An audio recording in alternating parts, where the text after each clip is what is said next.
Hi everyone, you're welcome back to my channel. I'm Luchke Styles. Thank you for stopping right here on my space today. So in today's tutorial, I'll be quickly sharing with you all how to draft and sew this beautiful simple gathered gown with a snatched waist. So right here you can see how fitted and nice and snatched is looking on my waist, and I'm going to be sharing with you all the proper detail on how to go about this. Yeah, it's actually a simple gown, but it can be snatched if you want it to be snatched on the waist. And for this fabric, this is a crepe flowered fabric, and I have about 2 yards of this fabric right here. So it all depends on your size. I'm a size 10, so I actually made use of 2 yards of fabric. So please don't forget to subscribe and also like this video. Without much ado, I'll just get started.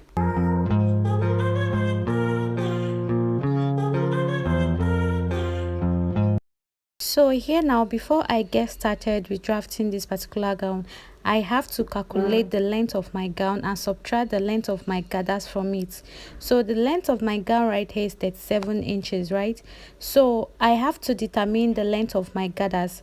So right here, I want the length of my gathers to be 8 inches. So I'm going to be subtracting 8 inches from this 37 inches, right? So what I have left there was 29 inches. So what I'm going to draft out as the length of this particular gown I'm folding right now is 29 inches. Of course, I started off by folding this into two, which is a normal thing that is usually done. Make sure that you have up to a quarter of your largest body part, which is usually the hip or the bust. Okay, so right there at that top part, I started off by marking that line across, and that is going to be my shoulder line, and all my measurements are going to be starting from that line. Okay, so the next I'm going to divide my shoulder of 14 inches into two, and right there I have 7 inches. Okay, so from that 7 inches I'm going to mark my armhole length of 8 inches. So like I've always said in my previous tutorials, 8 inches is usually the standard length for an adult armhole.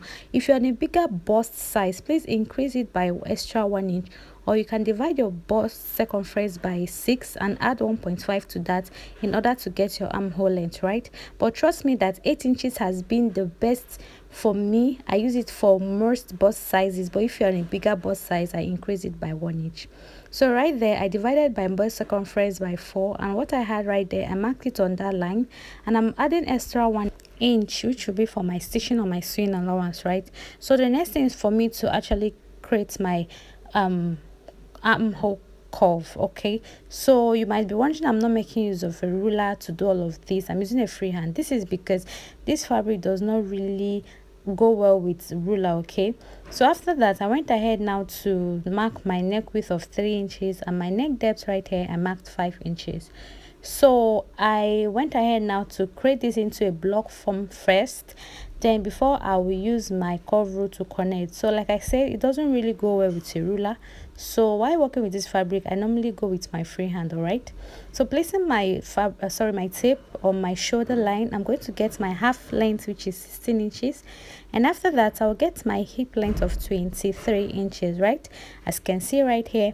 And remember, the length of the gown which I'm supposed to mark out right here is 29 inches. Okay, so I marked that and added extra 1 inch for my hemming.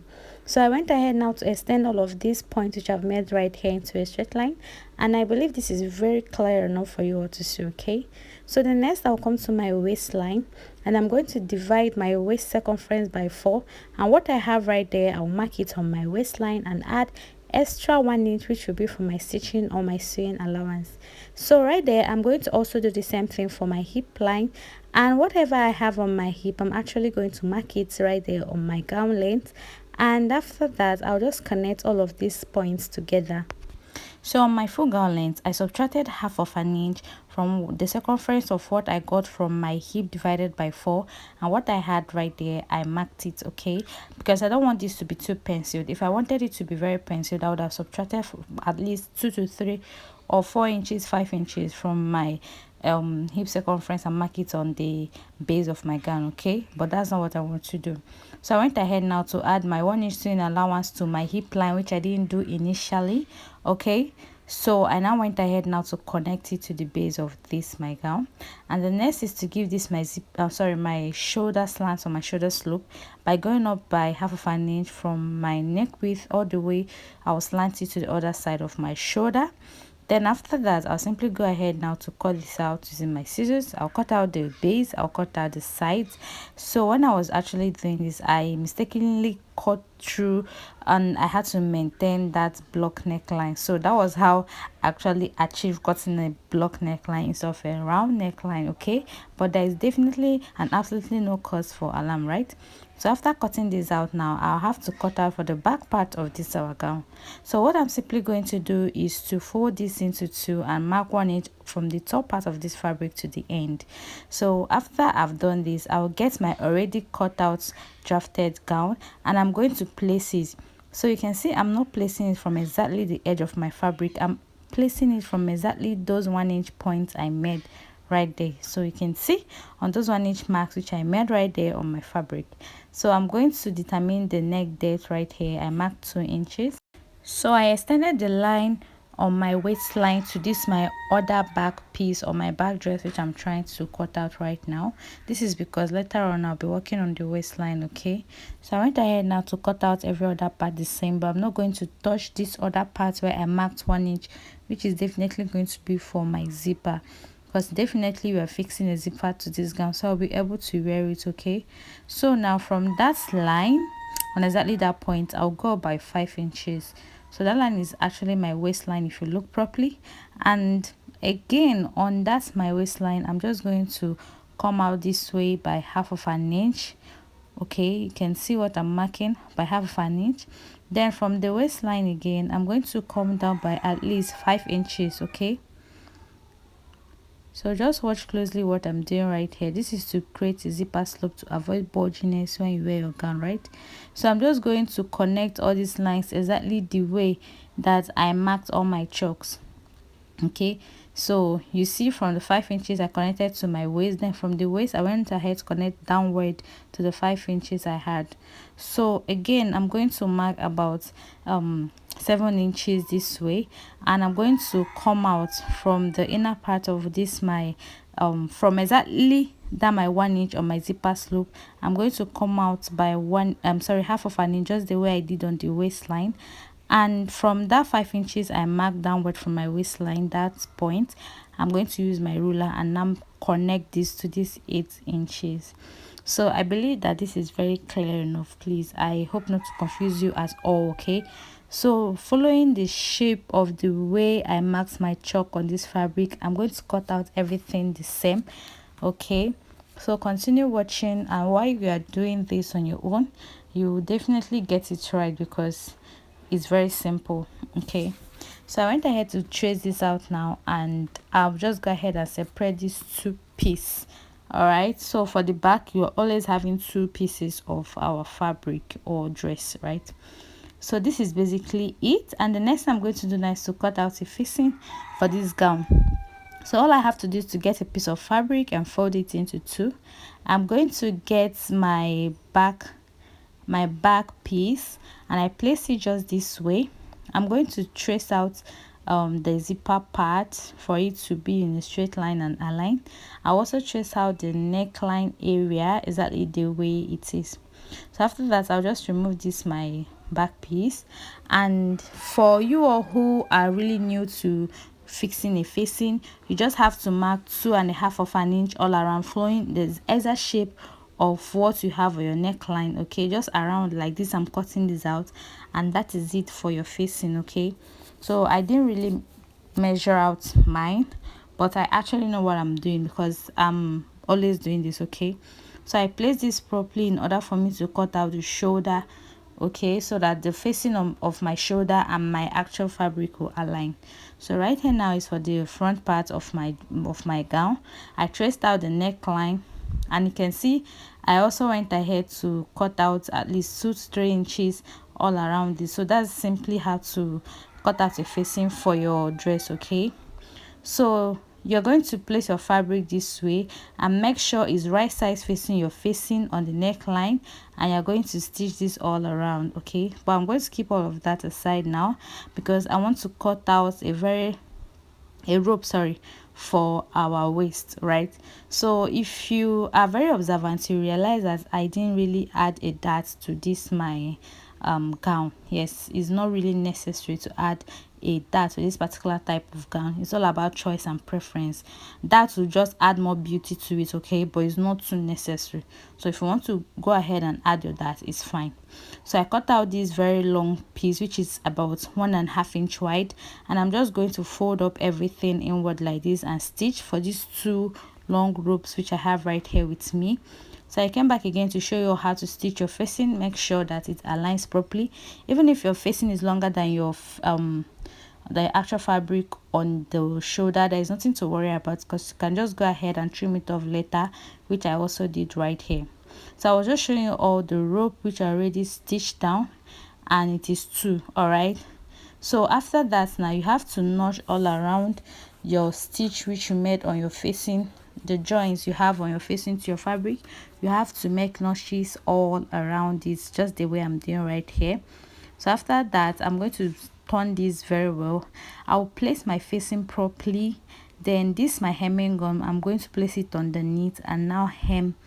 Okay, so this will make it your facing stick to your fabric, so that when you put on your dress, you're not going to have it coming out to the front. Okay, so for this my back piece now, when I stitched the facing, I actually left about 1 inch away from the zipper allowance line. Okay, and for this my rope, I'm actually going to cut out about 3 inches, okay, because this is going to serve as my loops. And at both sides on this my gown, I'm actually going to have 4 loops on each side. Okay, so now I'm going to place this my tape from my shoulder, and I'll get up to my underbust line. So right there, 13 inches, I made a mark with my chalk. So the spaces I want in between these loops is actually 1 inch, which you can see I'm already marking 1 inch apart. I'll make sure it's 4 in number, because I want it to be 8 altogether at both sides.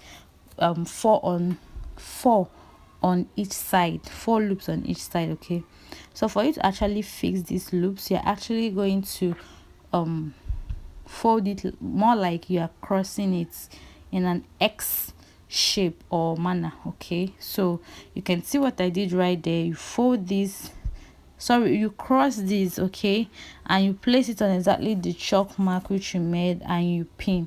So you realize that I'm pinning this, making sure that the rough part of the loops is actually on the side. Okay, so and the loop is actually inside my fabric, like on the right side of my fabric, is not outward. Okay, so I'm going to run a stitch on all of this, a back stitch. Okay, so after stitching, this is what I have. So you are going to stitch this, making sure that your loops are inside on top of your gown, okay, and not outside. I hope you understand what I mean. All right, so now for the spaces, for the space I left when I was actually stitching the facing for my back neckline, it's actually for me to fix my zipper, which I will later on use my facing to cover properly. This will give you a very neat work, trust me. So at this point now, I'm fixing this my zipper, and I'm going to, I already marked out the 1 inch, which was for the zipper allowance I gave to the back piece of my dress, right? So I will go ahead now and pin. So after pinning, I'll stitch all the way from the beginning to the end and use my facing to cover up my zipper. So I did this for the 2 sides, and you can see the neat and beautiful finishing which I have right here.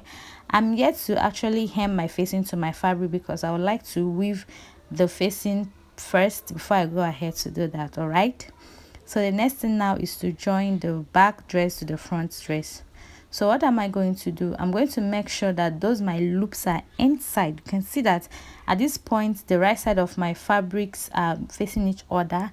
You are not seeing the loops, right? It's meant to be inside, so that by the time you stitch, you turn it to the right side and you're going to see the loops. Okay, so firstly I have to pin the shoulder area. After pinning the shoulder, I made sure that the armhole aligns properly, and I'm going to pin all the way to the end or base of this my gown.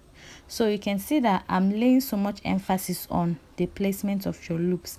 Make sure that it's inside your gown and it's not like outside. Okay, So be careful while stitching this. That is the essence of working with your pin, so that you can keep everything in place before you go ahead to stitch.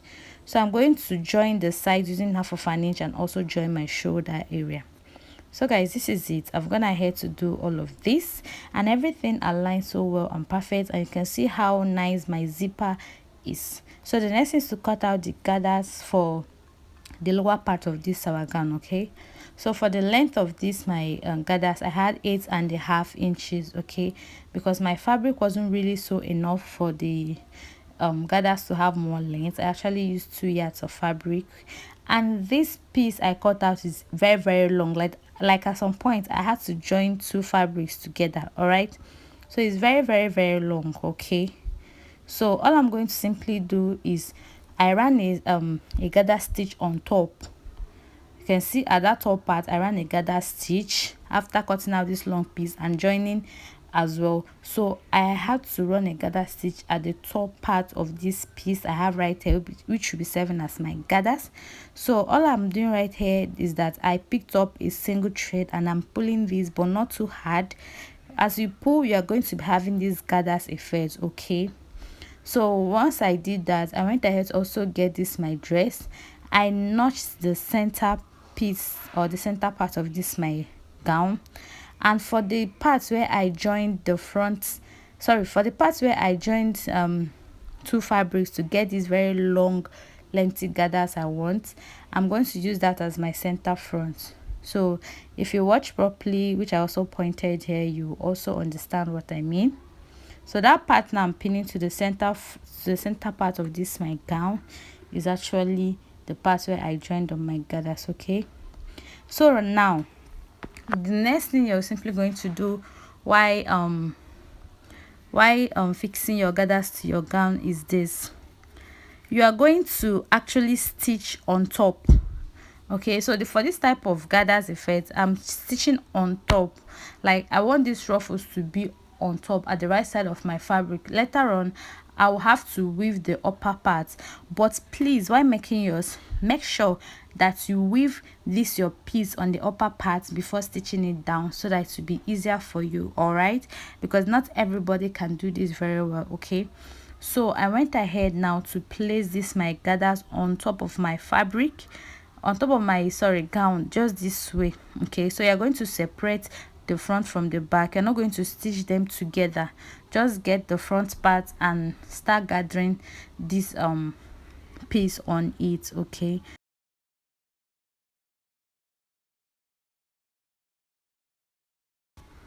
so but basically most times I actually gather as I am sewing. Okay, because the essence of you actually pinning is for you to achieve the same gathers effect at both sides on your gown, so that you don't have one side more full or gathered than the other side of your gown. Okay, so I pinned the center front, and for the other end I went ahead to pin and stop exactly on the zipper area, which I'll also show you right here. Okay, so continue stitching this until you get up to your zipper area at the back. That is exactly where you should stop.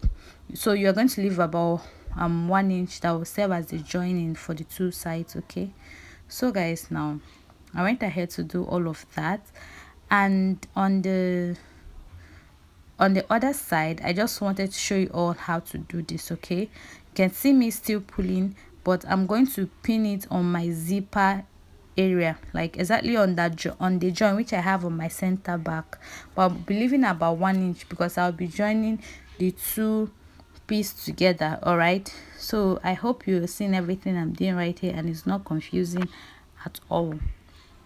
So by the time I do this, it will be easier for me to actually stitch this my piece on my dress. Okay, so you continue doing this and you continue pulling this, but don't pull too hard so that this thread doesn't cut. So after you do all of this, make sure you also fix any sleeve of your choice.